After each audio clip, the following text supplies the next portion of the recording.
Bonjour, dans cette vidéo, nous allons aborder quelques éléments sur la démarche de gestion des processus métiers, à commencer par les différentes étapes de management d'un processus. Dans une approche de gestion centrée processus, on parle généralement de cycle de vie du processus. En effet, dans ce type de démarche, l'organisation entre dans une amélioration continue de la performance et de la qualité de ses pratiques. On distingue ainsi 6 étapes. Tout d'abord, l'étape d'étude consiste à analyser l'entreprise, ses objectifs et son organisation afin d'être en mesure de décomposer l'ensemble de l'activité en processus métiers. Ensuite, l'étape de modélisation vise à représenter de manière graphique un modèle de processus. Vient ensuite la phase de mise en œuvre dans les pratiques de l'organisation, potentiellement soutenue par une automatisation dans un moteur de processus. Pour beaucoup de gestionnaires de processus, cette étape n'est que l'implémentation technique d'un processus dans un outil BPM.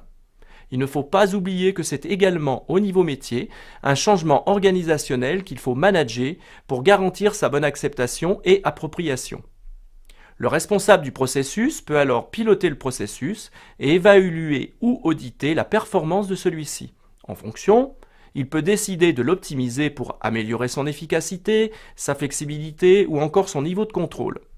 On recherche les points faibles du processus en termes d'objectifs, de temps passé, d'acteurs impliqués, de valeurs créées, etc. Une nouvelle version du processus est alors modélisée. On remarque bien que l'enchaînement des différentes étapes forme un cycle conforme aux objectifs d'amélioration continue et progressive pour atteindre un certain niveau de maturité d'un processus. Quand on parle de gestion de processus, on peut penser à plusieurs types de projets d'envergure et de complexité différentes, du plus petit, le démonstrateur, au plus étendu, la cartographie générale d'une entreprise. On distingue également le projet monoprocessus qui, comme son nom l'indique, se concentre sur un processus clé de l'entreprise.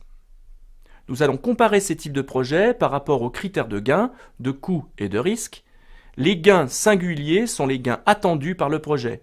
Les gains systémiques sont les résultats pour toute l'organisation dus à un optimum multiprojet, une collaboration entre divers processus permettant un effet d'ensemble supérieur à la somme des gains pour chaque processus. Parlons d'abord du projet démonstrateur, souvent appelé Quick Win. Il consiste à modéliser rapidement un processus cible, choisi pour son impact en termes de communication interne. Il est souvent un incontournable au début de la mise en œuvre du BPM dans l'organisation. En effet, ne vous lancez pas immédiatement dans un grand projet risqué. Au contraire, expérimentez et transformez votre premier projet en outil de communication interne. Il faut avant tout convaincre les sceptiques, rassurer votre direction, trouver et motiver vos futurs leaders de changement. La formule magique, vite, pas cher, pas trop risqué, et qui va avoir un effet important en termes de communication. Il va falloir trouver le bon processus dans le bon service et choisir des modélisateurs et des pilotes projets qui sont bien conscients des attendus d'un projet démonstrateur. Le démonstrateur a donc un objectif limité du point de vue organisationnel, mais il doit être vu avant tout comme un levier de communication managériale pour la promotion interne de la cartographie des processus. Concernant les projets monoprocessus, ils diffèrent en fonction des acteurs impliqués dans la modélisation. Cela peut être des acteurs externes à l'organisation. Dans ce cas, le projet est plutôt rapide, mais les risques majeurs sont que la modélisation ne soit pas acceptée, et ce même si elle est efficace, ou que la modélisation ne serve qu'à faire une photographie du processus cible sans véritable conséquence sur le processus réel. Il est également possible d'impliquer les cadres qui contrôlent le processus cible. C'est un bon compromis entre l'acteur externe et un projet participatif. Assez rapide, pas trop de personnes à impliquer. Justement, on distingue enfin la modélisation participative d'un processus cible. L'ensemble des personnes qui participent au processus est impliqué dans la modélisation. C'est un projet généralement plus efficace, mais qui est plus coûteux et déstabilisant.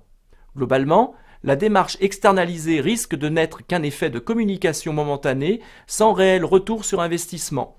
La démarche participative est plus coûteuse que la démarche centrée sur l'encadrement, mais les gains que l'on peut en attendre sont supérieurs par la finesse de modélisation et par les effets sociaux et managériaux. Généralement, les projets centrés sur un processus unique suivent une démarche progressive où les processus clés sont considérés les uns après les autres. Cela permet une meilleure maîtrise des efforts et donc de certains risques, mais cela limite le gain systémique qui est favorisé lorsqu'on a une vision de l'ensemble. Enfin, le dernier type de projet est un projet de cartographie étendu à toute l'organisation. Naturellement, la cartographie générale est le projet le plus risqué, mais dont les gains attendus sont les plus importants.